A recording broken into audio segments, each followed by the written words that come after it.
Room. It's episode 7. Room. I don't know. Room 2, I guess. Cool. Hello guys, welcome to the quarterfinals of the Malaysian National School Debating Championship. Let's give a big round of applause to both teams that made it this far. Paneling with me is Leroy, Patrick, Matt, and Sebastian. And on the motion, this House of grant amnesty to returning ISIS militants after they repented. Let's start with the Prime Minister to start this debate. Here. Yeah.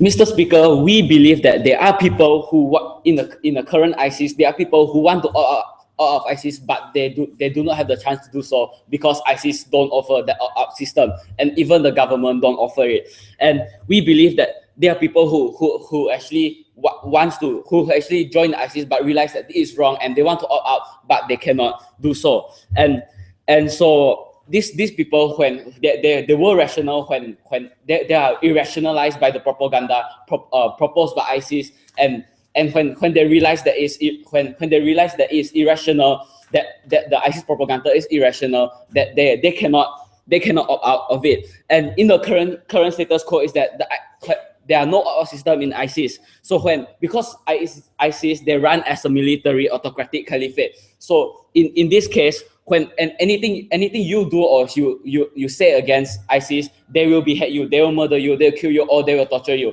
So this intensifies people to actually opt out of ISIS. So what the policy we present to you today is that we give a chance for ISIS militants who want to opt out to actually opt out. So this allow a chance for people to actually surrender. So what we're gonna do, for example, is we actually set a border where a military ground where when the ISIS militants want to surrender, they can go to the militaries provided by the government, and the government can protect them and send them home back to their country, and in their country we'll publish without revealing the identity of. We'll publish to society that there are these ISIS militants who actually opt out of ISIS. We'll tell the public that there are people like that, but we will not reveal their identity, and we'll put them under witness protection program, and there will be surveillance on them 24/7 to make sure that they will not be harmed, or to make sure that they will not do anything that is related to ISIS. So under my first substantive today is that I'm going to prove to you that how this will actually weaken ISIS from the inside, not only the outside. Because under the current status quo, ISIS only weaken from the outside, and now we're gonna take people out from ISIS, which actually don't happen under the current status quo. So under my first level of analysis, that once ISIS militant sees that there's a legitimate way out, which not provided by the current status quo, people are actually so you do realize that there are people, like, for example, when ISIS they actually conquer this village, and they give people a choice whether you join ISIS or you die. So some people actually they don't want to die, so that's why they join ISIS. They were forced to join ISIS. They were forced to do the things that ISIS want them to do, and they have no way out. But what we are offering today is that there is a way out, and we're legitimizing for them.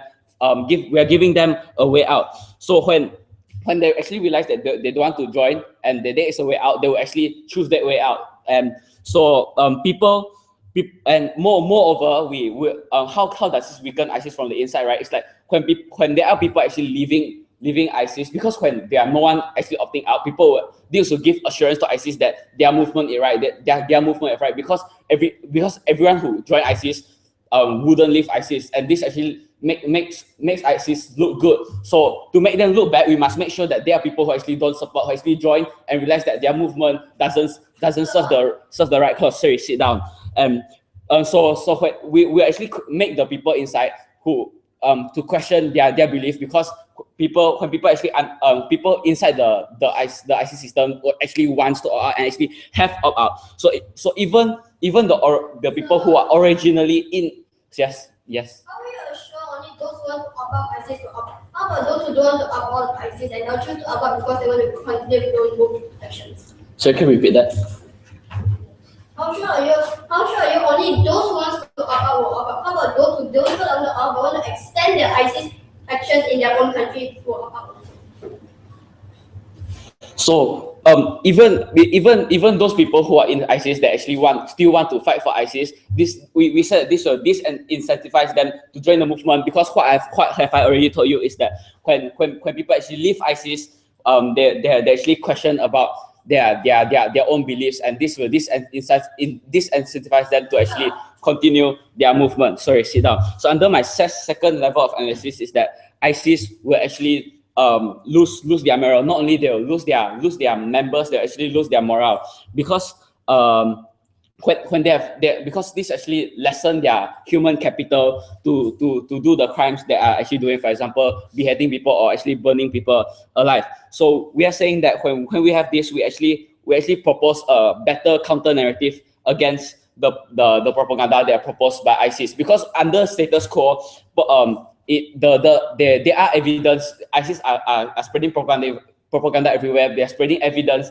about why joining ISIS is so good, but there are no strong evidence why joining ISIS is actually very, very bad. So this actually, so what happened is, when people actually opt out of ISIS, this actually give evidence to the government to say why is ISIS so bad, and when people actually join it, they do realize that it is bad, and that's why they want to opt out, and people have actually opt out. So we tell you that we actually give a better counter narrative. We under status quo, there are no counter narrative, and now we are giving a better counter narrative against the propaganda that are proposed by ISIS. So at the end, what we actually do, we actually achieve is that we actually weaken ISIS. We allow people to actually go back to their home country. We actually save people from who are forced to join ISIS. We actually save them. We actually consider that their lives are important, and we actually allow them to actually opt out of ISIS, where under the current status quo they are not allowed to do so. And I've also proved to you that actually de-incentivize people who want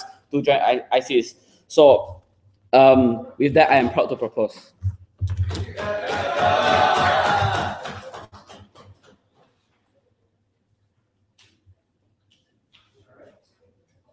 Right, thank you, Prime Minister. To continue the debate, let's welcome the Leader of Opposition. Here.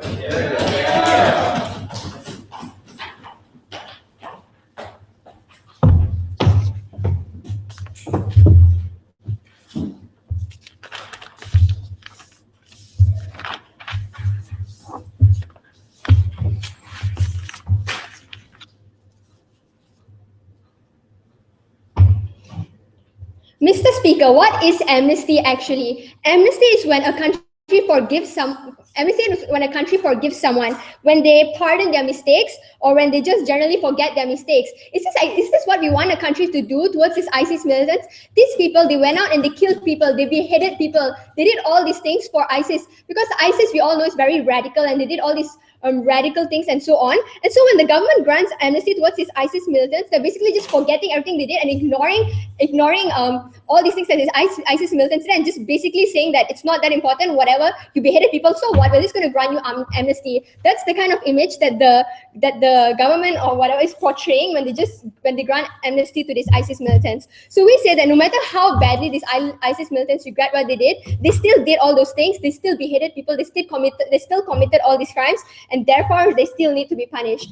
So today I have 3 arguments for you. First of all, I will explain to you why people join ISIS. Secondly, I'll talk to you about how it dilutes the purpose of justice. And thirdly, I'll tell you how their side actually empowers more people to join ISIS. But before that, several rebuttals. They told us that in their mechanism, they said that when these ISIS militants are granted amnesty, they will tell the public that these ISIS militants were accepted into the country, and they will give them victim protection surveys. So what they are going to be doing is they are going to tell the public that these ISIS militants who beheaded people and these ISIS militants who committed all this murder and all, they are telling the public that, oh, we forgive these people who did all these crimes, and we're just letting them walk free in our country. This is what their side is telling the people. And are people going to be okay with this? Are people going to be okay with criminals walking around? These people, they will obviously, there'll be things like social backlash and so on against the government, because and they also talk about how they'll be giving the ISIS militants victim protection service because they seem to think they're victims or something when they committed all these crimes. But yeah, obviously society won't be okay with the government just letting these criminals come in. They lose trust in the government because the government isn't doing what's best for its people. The government isn't doing what is best for its people as the government is supposed to be doing. And then my whip people are going to ensure that there won't be any lone wolves. For example, what she meant was that when you give amnesty to these militants, right, they didn't properly explain how they would ensure that the people they give amnesty to have actually regretted their mistakes and so on. How are you so sure? They never properly explained to you. How are you so sure that these people aren't coming back to their country to further spread the ISIS ideology? How are you so sure that they aren't going to further their crimes here? Just because they said sorry, you're going to take their word for it and just let them come in. That is what they're telling you. So to my first argument on why people join ISIS. So there are several reasons why people join ISIS. For one, okay, let's talk about the poor people, right? So the ISIS, they tell the poor people, okay, if you join ISIS, we'll give you food, we'll give you water, and they tell these people all these kind of things. So and another thing is also that people are scared of ISIS, and people are scared of ISIS, and that's why they join, or they're just seeking attention because ISIS is so well known and people want to be a part of something that's so well known and so on. But what their side is doing is they're legitimizing the action that if you are below the line of poverty, you can go against your principles, and that is what their side is telling you when they grant amnesty to these ISIS militants. Before I continue, any POIs? No? Okay. Now to my second argument on how it dilutes the purpose of justice. So what is the purpose of justice, right? Retribution, rehabilitation, deterrence. So when these ISIS militants, right, they've gone out, they've hurt people, they've murdered or whatever they've done for the ISIS, when they are easily granted amnesty, there is no retribution, there is no rehabilitation. They're usually just brought back to their country and they don't face any form of punishment or usually don't face anything for what they've done because of their policy. And what they're also doing is they're painting a picture to society that regardless of what you did, especially if you're ISIS militants, you can be granted amnesty. So who cares if they kill people? Who cares if they beheaded people? Who cares if they murdered whole families and destroyed people's lives? Who cares? They're sorry. Just because they're sorry, we'll give them amnesty, we'll let them come back to our country, and we're just going to let them come to our country just because they're sorry or just because maybe they regret what they did. They're totally ignoring the actions that these ISIS militants have done in the past, and they are just basically just forgiving them just like that, right? Any POIs? Man, when these people accept our amnesty, they are turning into assets for the government because they no longer have their own freedoms. They're under a witness protection program. They're under 24-hour surveillance. That is the price they have to pay for that amnesty. But we tell you it's still not any form of punishment at all. Even if they are under the government, they're not facing anything for what they're doing. And like, even if like they're supposed to give information to the government or whatever, you won't be sure they'll give the proper information. And also apart from that, they're still not facing anything when they are under surveillance or whatever. It's just surveillance. They're still not punished. They're still not facing anything for what they've done. It's still no form of punishment. And yeah. So also on their side, right? Before that, as I said earlier, dilutes the purpose of justice. They don't face anything, they don't face any form of punishment, and they literally can just walk free and not face anything. Now to my third argument on how their side empowers people to join ISIS. So on our side, right, people are scared to join ISIS because of the deterrence. There is the deterrence on our side. Because on our side, right, because the reason on our side, right, people are scared to join the ISIS because they're scared of being arrested, they're scared of being prosecuted and all these kind of things. There are things to deter them from joining ISIS, like as I said earlier, all of these things. But on their side, right, when these people can just be granted amnesty so easily, there is no form of deterrence at all on their side to prevent these people from joining ISIS. And under their side, it doesn't exist at all. And also about how there'll be more awareness on our side when there is this form of deterrence. Because people who are on the fence on whether they want to join ISIS or whether they want to subscribe to ISIS's principles or so on their side, they can just join ISIS for a while, and then if they're like, oh no, I don't like what they're doing, they can just easily come back. They can just delve in. They can just like try it out if they want to, because they won't face anything when they come back. But then on our side, there's a proper form of deterrence, because if they do decide to join ISIS, they know that they won't be able to come back. They know that what they do is they know that what they do will affect them, and they won't be able to just come back to their country so easily as they will be able to do on their side when there is no deterrence at all, and people can easily join ISIS and they can easily unsubscribe just as they want, because nothing is stopping them from doing it if they can easily just come back to their country for no reason. So as I told you before, on their side, there's no form of deterrence. They're just telling people that you can do whatever you want and you won't have to face any form of punishment for you. The government is just forgiving you. I already told you how the society would not be okay with this when the government is letting these people just walk freely. And with that, I'm very proud to oppose.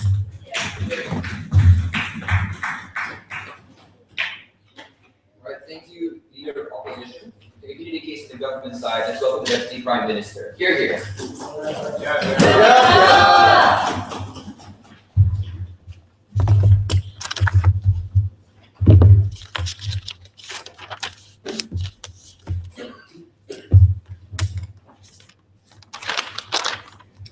Mr. Speaker, ISIS is not a revolving door. We have to recharacterize once again what ISIS is. There is no opt-out system under the current status quo, something which all the points of side opposition seem to be contingent on. Because under my first speaker, he came to you and told you about what ISIS actually is. It is an autocratic military caliphate with no opt-out system. Once you opt in, once you go through all the effort to escape security systems, to sneak through airports and actually join ISIS, there is no opt-out system. Because once you're there, you are under a military caliphate, one that controls your life, one that dictates to you what dormitories you must stay in, what battles you must fight. And therefore, you have no opt-out system, because once you try to escape from ISIS, you're going to have to go through, a few hundred miles of enemy territory. It's no easy feat, Mr. Speaker, and that is the point we're trying to make. Something which side opposition seems to fail to understand, because they think that once we give this amnesty, it'll be easy for them to escape. No, it's still going to require a certain amount of effort, and that certain amount of effort is going to be the deterring factor for those who are merely using this policy as a revolving door. That's going to be the deterring factor. This will only ensure that people who genuinely hate ISIS will escape. Now, what about the radicals? So on my rebuttal, what about the radicals, the abuse of our policy, radicals who use this amnesty to spread ISIS propaganda in the long run? Now, our check and balance to this is our witness protection program, our surveillance. We are, as I said in my POI, we're going to be using these people as assets. We're going to use them and make sure they can contribute to the fight against ISIS. That is their punishment on one hand. On the second point, that will also make sure that they don't use the situation they've been given, the amnesty they've been given, to spread out ISIS propaganda, because now they're being controlled, they're being monitored, Mr. Speaker, so it's impossible. Now on to my first rebuttal. The forgiving their mistakes is wrong. Now, this forgiveness that we give to people when they commit a normal crime, the reason why we don't forgive people who murder others and get sent to jail is because there's an opt-out from that. There's the difference between the criminal justice system and times of war crime trials, because in war, which is what is happening with ISIS, there's no opt-out. You are coerced into doing things, because if you refuse to fight a certain battle, if you refuse to behead a certain Westerner, you yourself will be killed, you yourself will be tortured, and there's also third-party harm. Your family will be tortured, your village will be razed, etc., etc. Because of this, people who want to opt out are not able to in the first place. So that's what our system caters for. These people who genuinely want to opt out, these people who genuinely deny ISIS. Now, besides that, they talked about the social stigma towards these people. Now, number one, the government, of course, is going to publicize all these things that happen towards the people who gain amnesty, and there's going to be public press conferences. So obviously, the public will get the message. We will be putting out the simple message, easily accepted by the public, that these people are denying ISIS, that these people are for the people of that nation and not for ISIS anymore. That's why they took all the effort to run across hundreds of miles of enemy territory, surrender to the certain army fighting ISIS, and come back to their home country and deny ISIS. Now let's look at the calculus of those who leave, because they said that it's impossible to we say that it's impossible to opt out under the current status quo. Just to re-clarify once again, under the current status quo, the punishment that these people receive is on 4 points: protection, justice, deterrence, and rehabilitation. On justice, we say that their rights are taken away, because once they come into their country and receive the amnesty, they become, in a sense, an asset, a controlled asset of the government, someone which is protected by the government, but at the same time used to gain information from, used as a person, as as a evidence, objectified into evidence against ISIS. So this actually acts as a deterrence. This rehabilitates the person because they're able to still live out a certain extent of their normal life, a certain extent in normal society, and also protects other people from people who want to join ISIS, which I'll explain in my substantive. Now let's bring up the concept of whistleblowers. For example, someone who, a government official in a political party who has accepted bribes, when he comes out and says, these other leaders in my political party are also accepting bribes as well, do we throw him in jail? No. We accept him as a whistleblower because we understand that he's already going through, he has already regretted his decision, and he can also be used, objectified into someone who can help society, who can help the criminal justice system, and that is the justice that we are giving. Now, on to my substantive. My Prime Minister talked to you about how we're weakening ISIS from the inside, because the current status quo is that the fight for ISIS, the fight against ISIS on the outside, on military intervention, is not working. Hence, we need to tackle this on two other issues, which I will cover. We'll be talking about public perception, the fight in the hearts and minds of people, the morale of people outside of ISIS who want their governments to fight. We'll be talking about these people. We'll also be talking about the people who are going to be radicalized or who are on the fence, whether they want to join ISIS or not. So let's look at public perception towards ISIS, because right now ISIS has created an environment of fear with the messages they're sending out, their propaganda about beheadings, the news in the newspapers about them conquering vast swaths of territory. This sends out messages of power that tells people that yes, the ISIS narrative is that they're powerful and they cannot be stopped. And this gives evidence to support that. However, government counter-narrative now is that we can stop ISIS, but they give no evidence of this, Mr. Speaker. That's why people are not buying into the government's counter-narrative and are instead buying into ISIS narrative. So once the government actually has these people who reject ISIS, they can use them as positive evidence to support their counter-narrative. This gives people the confidence that the government actually has effort to stop ISIS and stops the propaganda war. Secondly, why it's important to forgive.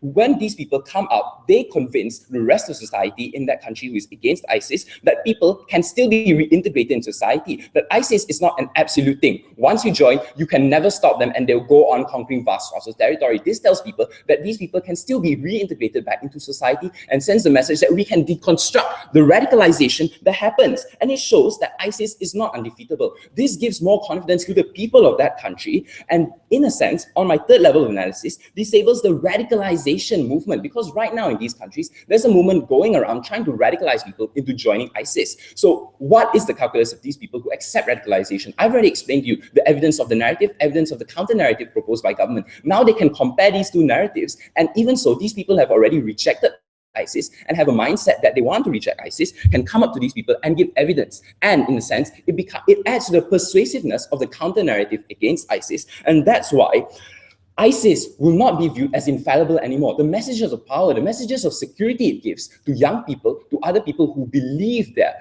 who opt in and buy into the arguments that they give, will not be believable anymore because there's a substantial evidence against it. So what are my conclusions for this argument, Mr. Speaker? I've told you how we can stop the propaganda war. And what does this lead to? This leads to more morale in people who are against ISIS. So there no longer is the environment of fear, because we're disabling the propaganda that they're giving. So this gives people the confidence, and hence the movement against ISIS for more government intervention against ISIS will gain more social traction, more political traction, because the people will then convince their governments to fight more. Hence we have more efforts against ISIS. We're disabling radicalization. Hence, their source of support. We're disabling ISIS from the inside. When my Prime Minister talked about disabling ISIS morale and the numbers of people from the inside, and we are destroying the propaganda war that is trying to influence citizens who are not in the area of conflict. And with that, Mr. Speaker, don't go with ISIS. Thank you. Thank you, Deputy Prime Minister. In any case, on the opposition side, as well, the Deputy Leader of the Opposition. Yeah.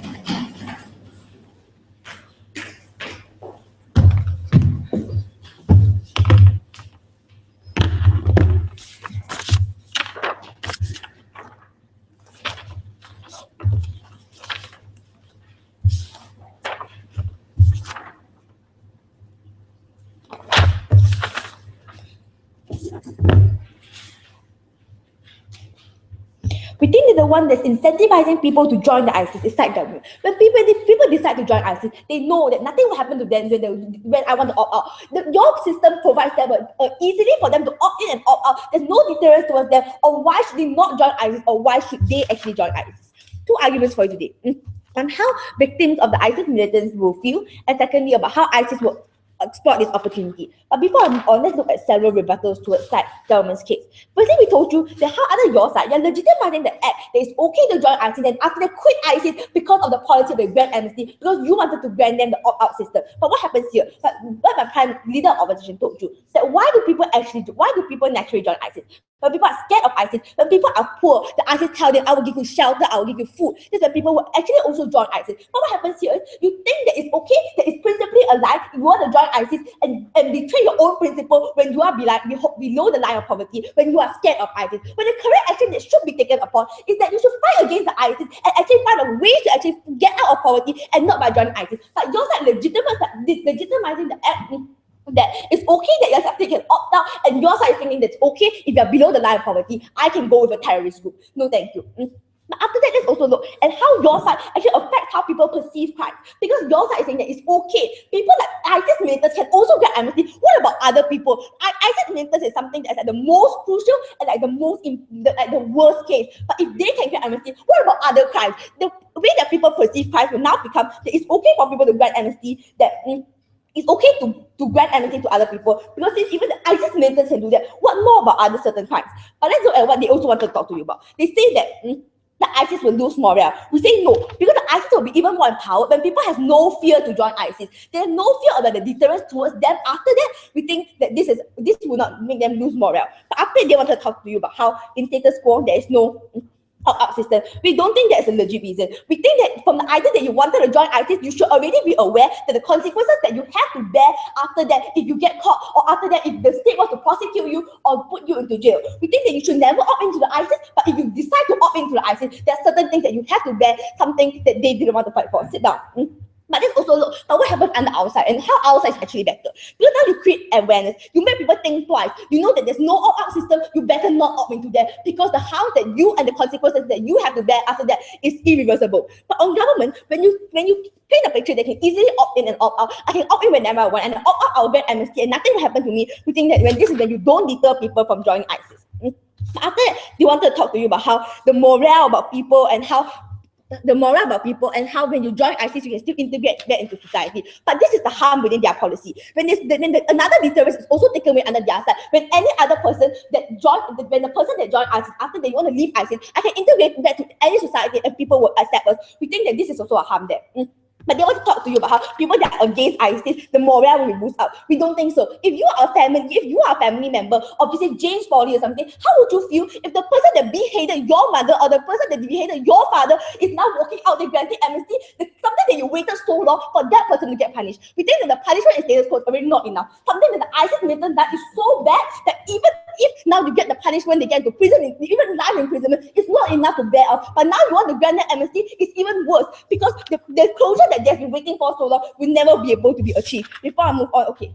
Ma'am, on your example of James Foley, would you not want closure for other people as well? Would you not want a better deterrence? That's why we're making this person who is already surrendered, we're making them into an object as a weapon to fight ISIS. We don't think that these people will necessarily fight ISIS. If you want to talk to us about how the people that they become the asset of another country and how the people that will actually check on them, we don't think that's necessarily true. We don't think that it's possible for you to monitor every single action that happens. But even if you can, we think that if you want to deter that, if just people want to go and spread the ideologies, you can only stop that when the ideologies are already being spread. We think that is too late. If the idea that you want to opt into ISIS, you can never opt out anymore. We think that this makes people create awareness and people should never opt into the ISIS. This is a deterrent that side opposition wants to fight for. No, thank you.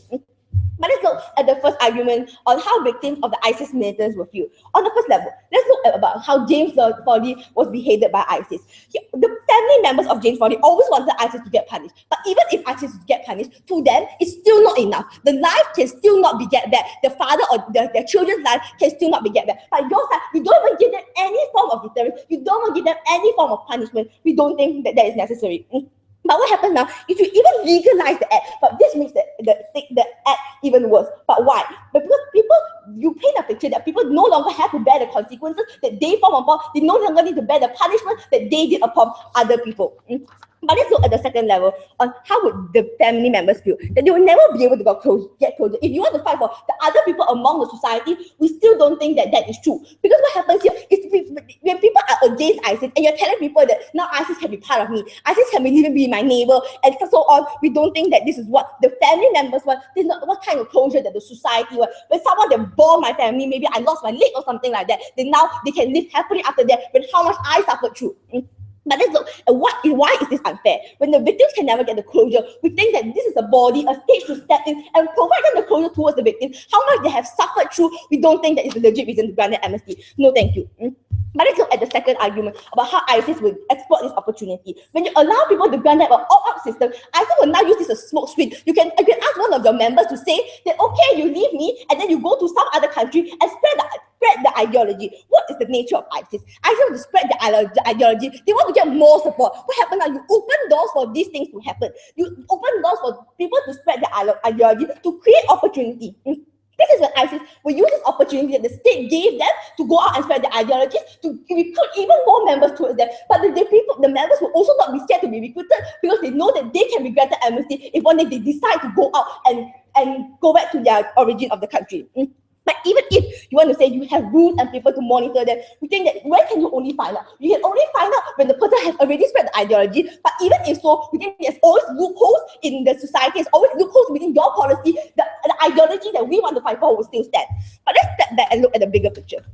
Which side will actually deter people from joining ISIS? Which side can actually the one incentivizing people to join ISIS? We think that this side government, when you easily have an opt-out system, when you easily opt in and opt out whenever you want, you don't have to bear the consequences that you have. You portray an idea to the society that it's okay to commit crime as long as I surrender, which they might not necessarily actually surrender. You will be able to grant amnesty. We are very proud to oppose.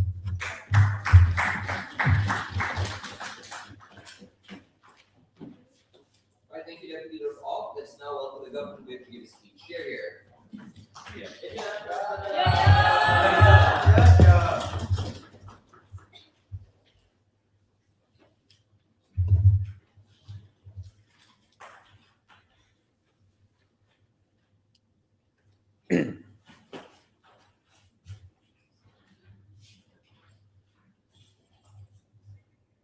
We think whether they like it or not, side opposition was running status quo as their entire team line. When we see that status quo doesn't work, when we see people still opting into joining ISIS, when we still see individuals who are coerced into joining ISIS, these are the type of people who want to save at the end of the day. We think that it was problematic that they never responded to our characterization, right? We think they're running an entire parallel debate on their own, but I'll take that later. Because we told you very clearly, there are only two types of people in ISIS, or maybe just people on the fence, so let's make that three. First type will be the radicals. The radicals under their side will never be able to change. Under our side, at least we have a marginal benefit of allowing radicals to rethink and question their core beliefs. We don't think there's a benefit they can give you, right? But the second benefit was this, that people who are on the fence, or people who are coerced into joining, people who are victims of circumstance, when ISIS slays your entire village and gives you a choice to join them or die, these are the kinds of circumstances in which we need to save vulnerable individuals. These are the kind of circumstances that we need to take into account in today's debate, not whatever they were fighting for, right? Two clashes in this debate, two clashes and questions in this debate. But before that, 6 rebuttals. The first idea was this. Now people, because they tried to tell us, now people try to go back and try to further the ISIS cause. We don't think it's true. We don't think ISIS is that stupid to surrender yourself right in front of the police face and under all their surveillance, trying to spread your ideologies. But then even if we argue that even if that happened, right, ISIS is that stupid, right? But even if that happened, the harm is this, because ISIS in nature was something that they agreed with. The very first sentence and concession that came from them was that ISIS was bad. Hence, the natural and only logical response is that people will be disgusted by these ideologies, and therefore you point them out, and that legitimizes the government counter narratives that now look, even if they try to trick us and try to spread their ideologies in our country, we get to catch them. We are strengthening the fight. We are taking the war to them, Mr. Speaker. That's why we take the issue. Secondly, they try to tell us now people are ISIS from radicals and should be punished. We should never be allowed to pardon them. Really, Mr. Speaker? Is that how status quo works? Do we never forgive individuals? The idea is this, because now under their side, they're willing to perpetrate a cycle of violence that never ends. Because now these individuals who are victims of circumstance, who never consented to doing these acts in the first place, who had to, if not they would die. They had no choice leaving ISIS. The no opt-out system was very consistent coming from us, right? Because now these people aren't allowed to opt out. So you perpetrate the cycle of violence. You allow them not to opt out, because the current government status is that we will eradicate and kill every single individual in ISIS. We think we should and purge the earth of these scumbags. We don't think that's the stance we are willing to adopt. We think we have to make exceptions in mitigating factors, considering the circumstances that these individuals are in ISIS in the first place, right? Sit down. But secondly, why do they join? Because the chat tell us, oh, you're trying to be firstly, you're scared by ISIS. Secondly, you try to join something that you view as more powerful. Hence, it was important that they never responded or even acknowledged Jaya's argument, because he told you, now you legitimize the government counter narrative. This means that whenever the government says, I'm taking a step against ISIS, now you have factual evidence. You have people behind you backing you up. Now you get to legitimize and tell the people and solidify the fact that you are winning the war against ISIS. It's not just a baseless assumption or assertion that you try to push the people. So now people will be more it'll be easier for people to buy it, because they recognize the very fundamental reason they join in the first place is because all this propaganda that you spread by the government is not as effective as ISIS propaganda, Mr. Speaker. When you see people or videos of people being beheaded, we think that overrides any sort of trust people have in the government. Now, on the outside, we make people trust more in the government, and the government gets to make assertions that are necessarily backed by evidence that we get people to opt out of ISIS, right? Next, on the idea of diluting the sense of justice.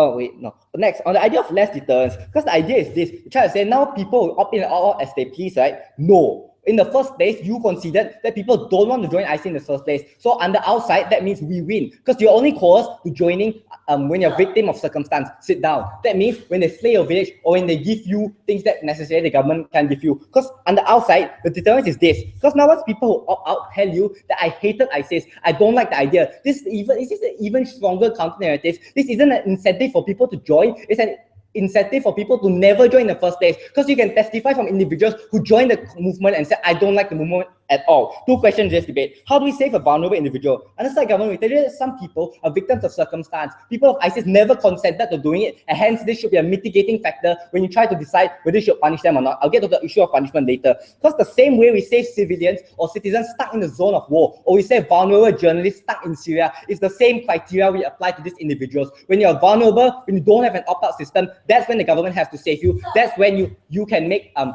decisions that aren't necessarily good or already happening under status quo. Sit down. But then the idea of punishment is this, now they never get to pay for their crimes. We think it's very important that Jaya told you, now you turn them into assets, right? Because it isn't possible, and we're not going to defend the idea that the government is simply going to forget all their crimes and place them back in their homes. You have to understand that the trade-off that needs to occur on the outside was that the information is extremely helpful. The trade-off that we make is that when you opt out of the system, you have information of the internal structure of ISIS. You have information about their working methods. That's how the government gets to legitimize its cause. That's also how the government furthers its war and takes the war to ISIS and tries to win the war in general, Mr. Speaker. Because under their side, they never want to end the war. When the war is going on, now we have an opportunity to end the war, or even so, we weaken the ranks of ISIS. That was the benefit that we gave you, that they could never be able to give you. Under their side, you will still have the same numbers of ISIS, you will still have the same governmental system, and they'll be fight out to the end. That's a cycle of violence we're not willing to perpetrate, Mr. Speaker. Secondly, what principles do the government want to push for? Because we have to understand that under different cases, there has to be mitigating factors for any court case, or when you decide when to punish an individual. The same way that rape is especially even more harmful when you rape people when they're drunk. That's why there are mitigating factors in court, right? You get to take into account on a case-by-case basis, on different circumstances, to decide whether the punishment is necessarily something that you want to give. Because the idea that they can be asset and self-actualized to become a contribution to the country, right, was already especially important. But the second idea that I gave you already was how this information would help to, especially when it's already weakened from the inside. That's something they would be never able to give you. We think it's particularly problematic coming from their side. We think the idea of restorative justice is especially important, because you have to understand that people who want to opt out, right, do necessarily think that ISIS is bad. That means they have an incentive now to contribute back to society. Because if you do feel guilty and want to opt out, hence that is the greater incentive for you to become the good individual, to contribute the maximum you can to society. That's a benefit that never comes under their side, because these people are forced to stay in ISIS, are forced to betray their moral principles, to behead people when they don't actually want to, for the fear of death. That's something we are willing to argue for, because we were very reasonable. We talk to you about radicals and how even radicals on the outside are going to be changed. Under their side, they never change any radicals. They never allow any individuals, vulnerable individuals, Mr. Speaker, to opt out. But secondly, the public perception was extremely important, because we get to tell you now the government is more in control. We gave you more evidence. What's the conclusion to this, Mr. Speaker? The conclusion is that if there are individuals who need help, it's your job and not discriminate them and provide an opt-out system. Status quo never works. Side of opposition falls.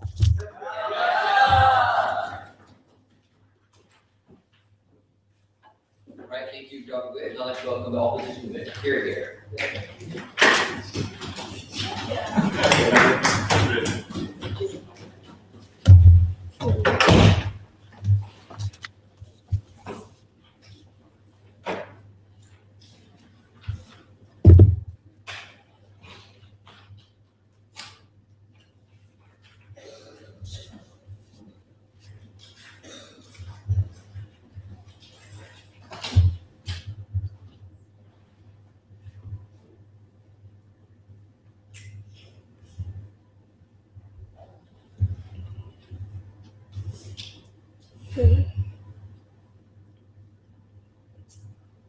Something so atrocious as ISIS, will you actually forgive them? They've done so many crimes in the past. When they behead people, when they behead 21 Christian Egyptians by the lakeside, do you think that you want to forgive them and just let them treat them to assets for the country so that they can tell the internal structure of ISIS? We don't think so. Here's what I'm going to do in today's debate. Firstly, I'll rebut all of government's side because let's face it, their rebuttals to my L1 dialogue weren't that strong, and maybe some would never even touch. It's impossible to insert into the issues because it would devalue my issues that way. But firstly, let's look at what the PM thought in his mechanism. He thought that they will protect the identity, but they'll still tell these people that in the country, when these ISIS militants, they will go through a witness protection program. Let's face it, witness protection program are just for those witnesses of the court case. They need extra protection. You are misusing the police force. You are wasting this police force. What about all those other witnesses? That you can't misuse this just for these ISIS people for the information so that they all won't do anything. We think that's not legit. And his first argument on how it can weaken the ISIS inside. And suddenly he's talked about how these radicalists, they'll question themselves, and then he talked about how they'll be disincentivized to go with ISIS. But that's what happened, contradictory between them. Even if they're disincentivized, they'll still have to do it because they'll be forced to, they'll be forced to. But even if they're scared, they'll still have to do it no matter what. Something contradictory coming from them, especially between the PM and the whip, something we find problematic. Secondly, he talked about how they will lose their members and morale suddenly. But here's the line he thought: there will be not enough people to behead other people. We don't think this is real. First response, because firstly, they're still radicalists in ISIS. Their mindset, their ideology won't be easily changed, something they never respond to. Secondly, even if you want to behead people, you can behead one by one, i.e. they beheaded David Haynes separately from other people, something we find problematic. But let's look at the DPM speech. He never really rebutted on Asha's speech, something we find problematic. I will explain about that later on in my issues.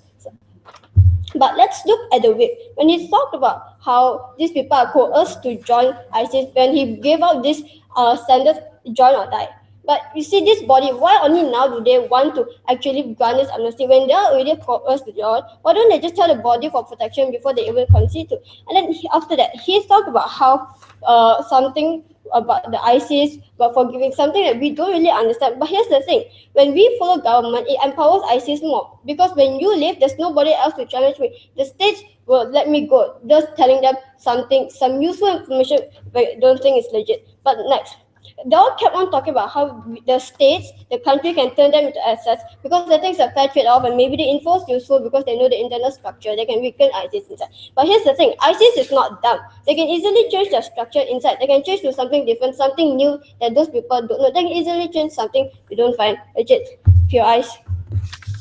Nothing. Okay. Main issue today is how will society react, something we've tried to fight so much. On my first level, on the reaction towards the dilution of purpose of justice and ISIS, there was no response coming for this, maybe a little bit, but here's the thing. When Asha talked to you about there will be no retribution, rehabilitation, or deterrence, they do not face the consequences they'll do. When they'll commit the crime, they'll be thinking, even people in ISIS, they're worse than me, they can have this amnesty, they can go off freely. That's what they were saying. They'll have this mindset, they'll portray this in the society. The murderers can go out and do anything they want. And then, but if they want to get amnesty, here's the thing, they can just think, they'll go back to this typical mindset. Okay, ISIS, sorry, I'm done. I can gain amnesty. ISIS is worse than me. They killed more than 21 people. They killed all the people in Syria and Iraq. Then this will be their mindset. Second, they will just go and join ISIS, because if we follow government, they can easily opt out and opt in, something we find problematic. So when they say, no, I don't want to join ISIS, and okay, fine, I will help you to be a spy, they all can just go and grant the amnesty, and then they'll just go off freely. Next, when Asha talked to you about the poor people, and they all are we all make this irrational, spontaneous decision because ISIS, they can come and say, I can offer you food, I can offer you water, I can offer you shelter. They'll be tempted by this because why? These poor people, they're under poverty line. They can never ever afford this. So when they'll see ISIS can do this, they will empower ISIS because they can still join. But even if they don't want to join, they can easily opt out, will legitimize this terrorist group. But here's the thing. No response coming for it. And here's why it's important because it will empower ISIS group because more people can join because they think, no, if I don't know, I can just about it. Just continue to go in. Next, when we talk about there will be no deterrence in it because nobody will be scared.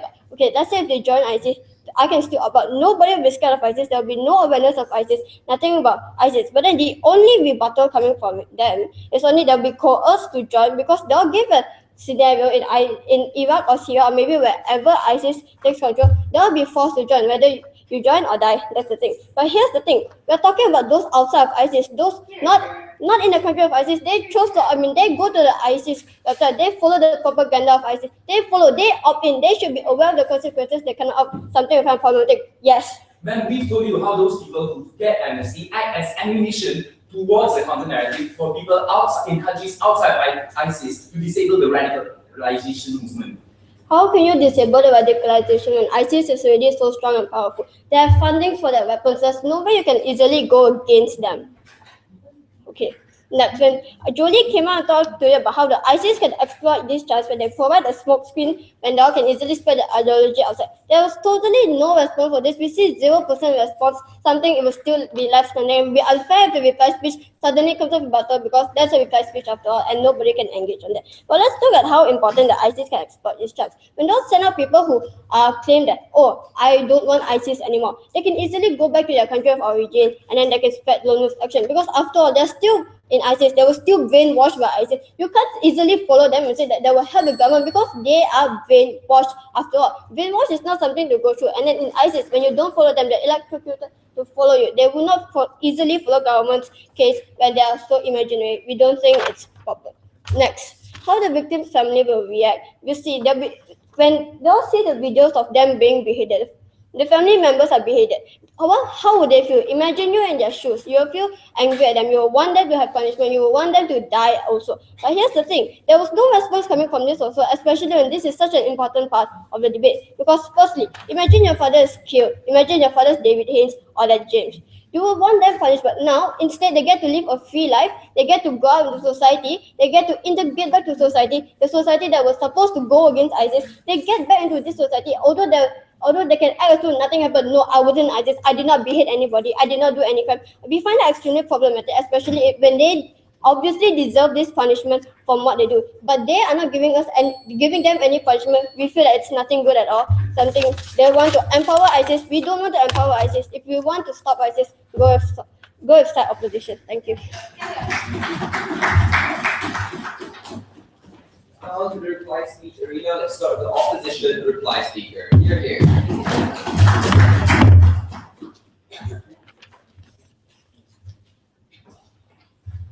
The main question in today's debate is, should we actually grant amnesty to these ISIS militants? We'll tell you why side opposition won this issue. But before that, several comparisons between side government's case and side opposition's case.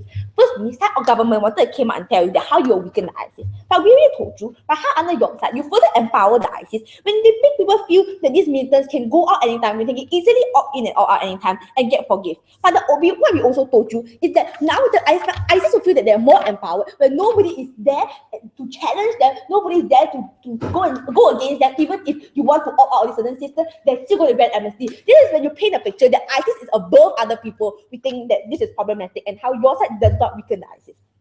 But they also want to talk to you about how irrational choice and about coercion. We don't think that this is a legit reason, and mitigating factor does not happen here. When it comes to ISIS militants, when it comes to terrorist groups, we don't think that we should actually necessarily grant them a mitigating factor.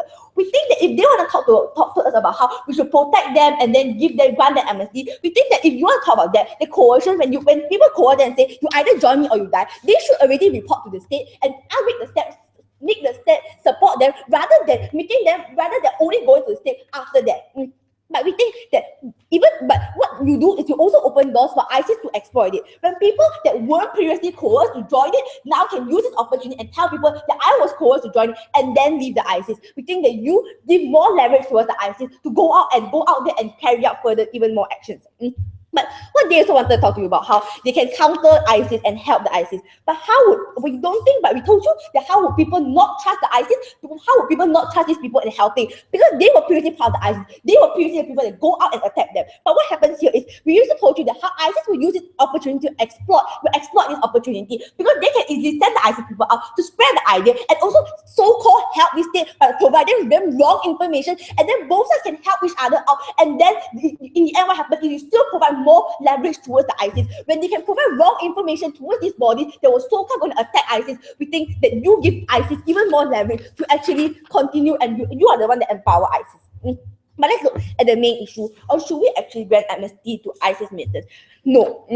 First level, we told you about how this dilutes the purpose of justice, how people will perceive these crimes, where even ISIS militants can easily go out there, when there's no punishment towards them, even if you committed a crime like beheading someone and posting it on and showing it to the family members. We think that when you have no punishment there, when you paint a picture to society that no matter how bad things, what kind of bad things you did, you don't have to bear the consequences, you are no longer deterred, you think that this is a harm there, that we should not grant amnesty.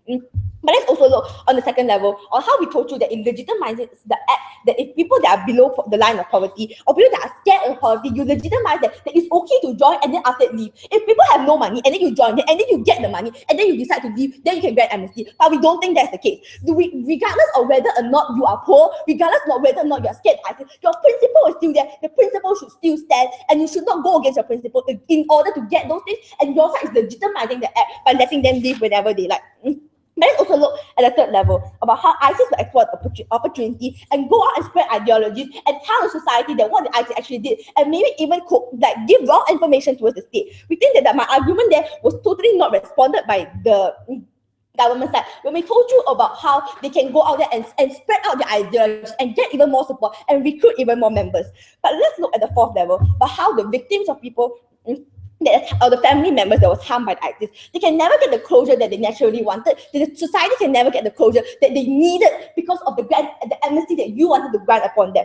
When they now people, we think that the previous punishment was already not enough, but now you want to grant the amnesty, the closure will even more not be, the victims will even more not be able to get the closure. We are very proud to oppose.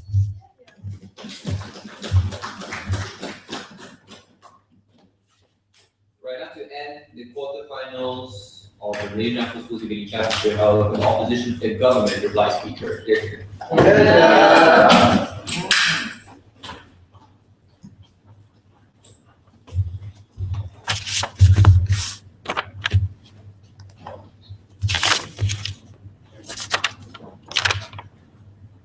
Thank you for that rebuttal speech. Mr. Speaker, there are three reasons why side opposition lost today's debate. First of all, they came out with a lot of negative argument against us. However, they never came out with any positive argument to justify the status quo in the first place. Because, Mr. Speaker, what we did was basically draw a comparison and show you that status quo is not working, that there is a problem with the status quo. And we brought you an alternative with checks and balances inside, an alternative that tackles the problem from the very root of the matter.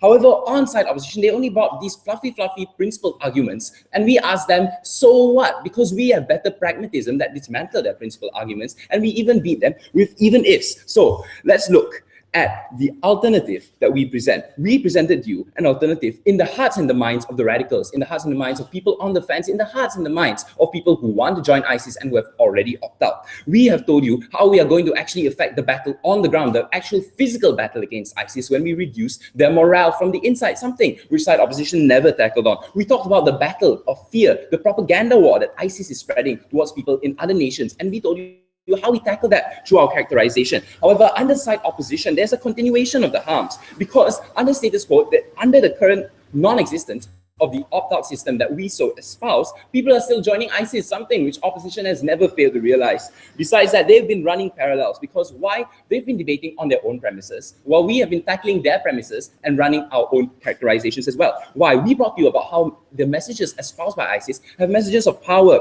how these things act as evidence, how they supply to the counter-narrative supported by the government. They never tackled the logical links in our characterization, which supported our points, which they tried to rebut against. However, they never attacked the root of our issues, because we clearly walked you through the logical links, the messages of power. We told you how this affects the calculus of radicals, the calculus of people on the ground, something which they never actually tried to debunk in the first place. They were also debating on absolutes. They only debated on the off chance that the people who are granted amnesty are still ISIS radicals. They never tackled the issues of how these people who are not ISIS radicals, who actually deny ISIS, reintegrate back to society. They never touched on this, while we brought you the issues of how these people who actually serve as benefits for the government, the state. Besides that, they came up with a lot of principled arguments. They said that there's justice. We brought you how it's principally justified in the first place by a usage of a whistleblower system. And we told you that these whistleblowers will actually work, and how these people can use as ammunition in a sense. And even if this is not principally justified, we told you that the principal justifications of our policy do not really matter in this case, because there is a dire need to fight against ISIS as status quo is not working. Hence, we need to throw aside these principles, I mean, on an even if, and use our pragmatism to solve it. Besides that, we showed you through a utilitarian calculus how the example of folly and closure does not apply, because we show you how the demands of other people, how the demands of the state using these people as weapons are not as important as the closure of individuals. Lastly, 2 reasons why we want the characterization and calculus of our bench. You have to admit that our logical links were very clear in this case, and they never attacked them. We told you specifically how we actually have changes in the minds of these radicals, something which they never touched upon. And we challenged ISIS from the very inside. We touched upon the root of the issue, how ISIS propaganda is spreading and how this actually convinces radicals, convinces people to be radicalized and join them, how the radicalization movement is spreading so fast that even under the current status quo, we have even girls from Malaysia going to join ISIS. We tackled this from the very beginning. We showed you how we can tackle the de-radicalization movement. We tackled the root of the problem, the very source of ISIS power, the individuals who join and the fear of people towards them. The 5 things that we debunked on side opposition were diluting their purpose of justice. We showed you that these people are victims of circumstance, and even if they're not, these principles of justice still stand under our side. About closure, we told you how the demands of the state are better than the demands of a single individual. We told you that we have a greater deterrence. We told you that we do not empower ISIS because we disable their radicalization movement. And we told you that there's very little potential of abuse under our policy. We disable ISIS from the inside. We disable the people who want to join ISIS, and we give bravery to people. Let's turn ISIS into ICC. Thank you.